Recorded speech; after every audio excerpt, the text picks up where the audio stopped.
Hey everybody, this is Adam Zundel for College Soccer News. Pleased to be joined by the head coach at the University of Washington, Jamie Clark. Coach Clark, how are you doing today? Doing good. Doing good. Looking forward to a big weekend.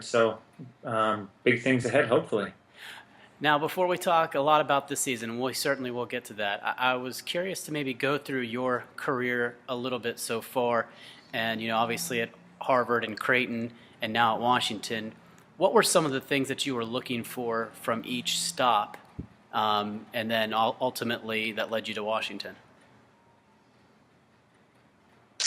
Well, Harvard were good enough to give me the opportunity to run my own team. And I'll be forever grateful for them or to them. But after that, you know, um, I wanted to be a soccer coach, and there are some parameters within the Ivy League that make it a little bit difficult. You don't have quite as much access to your players, and as a coach, I want to have as much access as possible.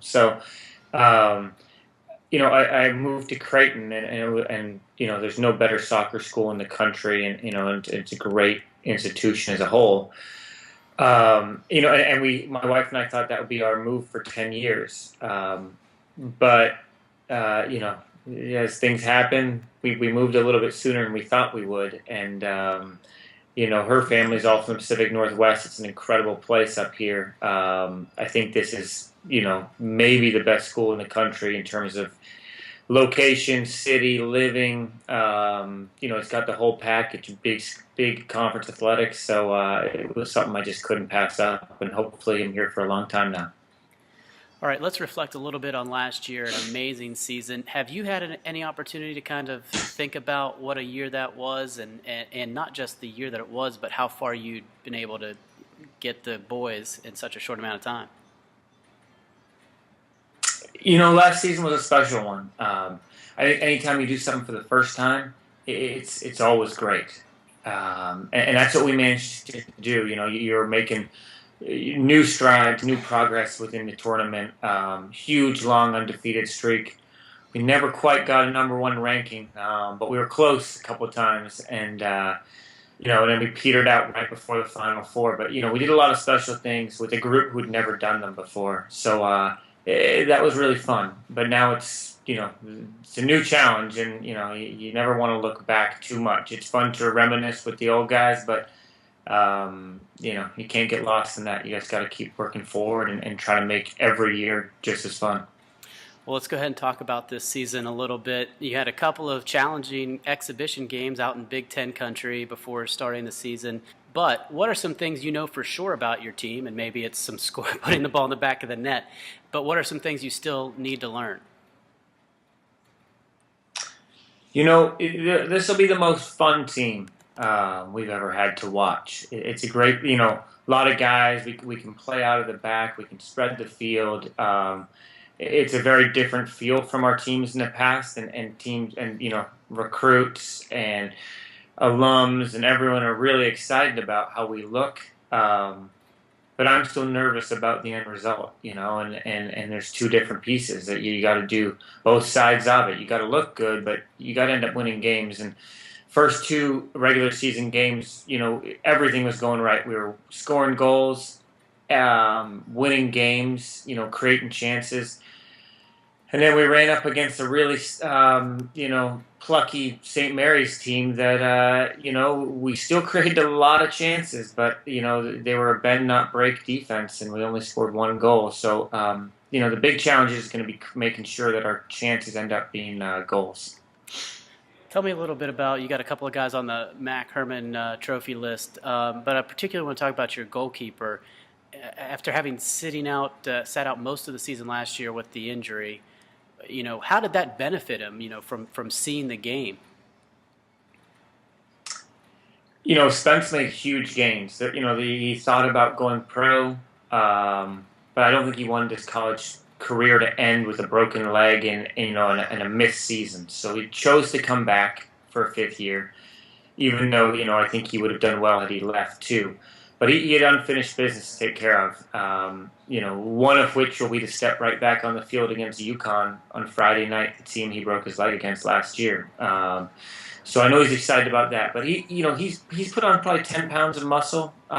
He's not a small goalie. He's 6'1", but he's not one of those 6'5" guys either. So getting stronger, becoming more explosive.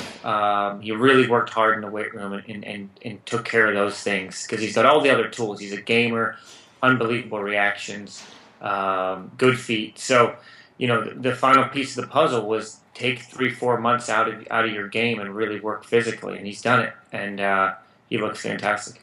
Is it different for a keeper when facing that maybe decision to go pro, especially coming off an injury? Uh, is that decision maybe a little bit different than a field player?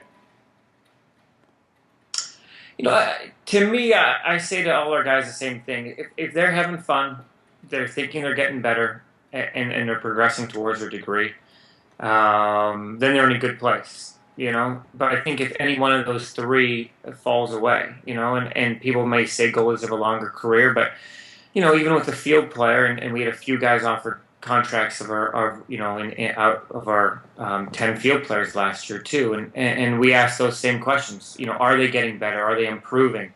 Um, is that growth both on the field as people, and are they still continuing towards their degree? And if they're doing those things, they're in a great place, so they don't need to rush off. But if one of those things is starting to slow down, then they should seriously weigh their other options too.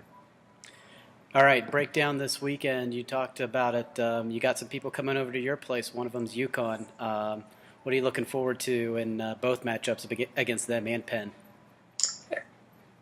I'm looking forward to UConn. It's they're one of the teams that they're going to come out and play their way. They're going to come out and believe they're better than you, no matter how good you are. And I feel like we're in that same boat now. It doesn't matter who we play. We're confident, and we're going to come out and play our game.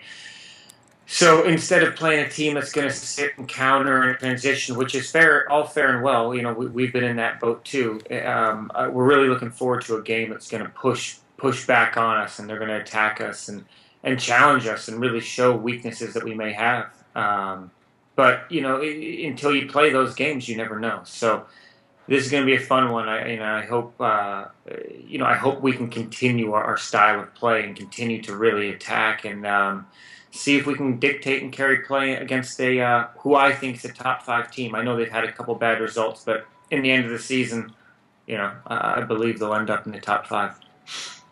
How about the crowd? Everybody knows about how the Sounders do and the support that they get. What are you expecting from the fans on Friday? It's unfortunately scheduled. We haven't scheduled the best this year. Our Seattle U rivalry game. I think we had about 1,500 in the stands, but we scheduled an opening night for the Seahawks. So that's a tough team to battle with here in Seattle. And then RSL are in town tomorrow night, so we play at the exact same time as RSL, and then also Seattle U play. So it shows you how great a sports city it is that all these games are going on. It couldn't be anything better. But we're not in one of these little college towns that they're the only show in town. You got a great Sounders match with the 2 top teams in the Western Conference. You've got another great Seattle U Penn game, and you've got our game. So I think we'll draw well, but it won't be the crowd if we were the only game going on that night. You might be the only school in the country that has to deal with an MLS game as taking from yours. I mean, I can't off the top of my head, I can't imagine another city where you have to split your soccer decisions like that. No, that's true. But we'd have it no other way because the Sounders provide so much to us. It's a pleasure. You're in a city that lives and breathes soccer, so it's the best. But you just when we make our schedule and they make our schedule, you're not aware of what's going on. So occasionally you run into a night where we can't be at their games and they can't be at ours. Last question. I know it's difficult to replicate. You talked about what a special season it was, but what are some things you want to get there, and obviously you want to take it all the way. What are some things that you're looking for towards that end of the season? And do you think this team has the ingredients to do that, to make that final push? We do. I think this team has the attacking ability to put a few goals past anyone. And I think that puts you in a great spot. But we always, I think in the end, in the NCAA tournament, defense wins games, and you got to be able to lock teams down and to play in early December on a bad field and win a really tight 1-0 game. So I'm really looking to make sure that our defending's where it's at, and that piece has been our backbone for 3 years. But as you start opening up the field, it becomes more difficult. And I think that's going to be the balance. It's going to take us a while, and I think there's going to be some growing pains in finding the right balance of how freely we can attack, yet how much we need, how many bodies we need to keep home, and to balance the field. If we do that, I think we'll have every shot to win another Pac-12 title and make a run for the Final Four. If we don't, we're going to be frustrated. All right, Coach, thanks so much for taking the time and joining us here. Best of luck this weekend and the rest of the season. For sure. Thanks so much, Adam.